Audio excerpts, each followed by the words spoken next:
Iranian Foreign Minister Mohammad Zarif February 8 appeared to rule out any new extension to tough negotiations with world powers over his country's suspect nuclear program, as he met top U.S. diplomat John Kerry for new talks. "I do not think another extension is in the interest of anyone, as I do not believe this extension was either necessary or useful," Zarif told a global security conference, meeting in the southern German city of Munich. "In my view, extension is not useful, not conducive to an agreement, and all my energy and focus and that of my colleagues and I'm sure my negotiating partners are all focused on reaching an agreement as early as possible." Kerry and Zarif held a second round of talks here Sunday, meeting for about 90 minutes as they try to hammer out a political accord to rein in Iran's atomic ambitions ahead of a March 31 deadline. Kerry was due to fly back to Washington later in the day.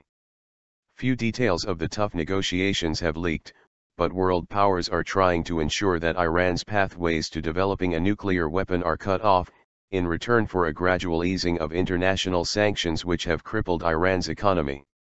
Zarif refused to publicly discuss the details of the accord, but said, "We are engaged in a very serious discussion. We believe it is in our interest to show the world that our program is exclusively peaceful." But he also said, "I don't think if we don't have an agreement it will be the end of the world. We try, we fail." He took issue with the idea of a gradual phasing out of the sanctions, saying there was nothing in the November 2013 interim accord saying that the punishing measures would be removed in a step-by-step process.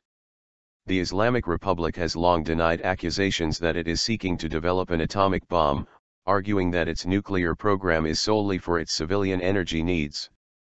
But skepticism is mounting about whether a deal is possible, after two deadlines for a comprehensive agreement were missed.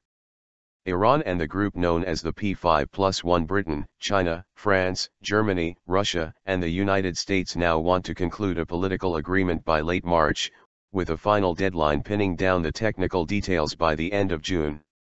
Kerry and Zarif have met many times, mostly in European cities, as they seek to thrash out the complex accord.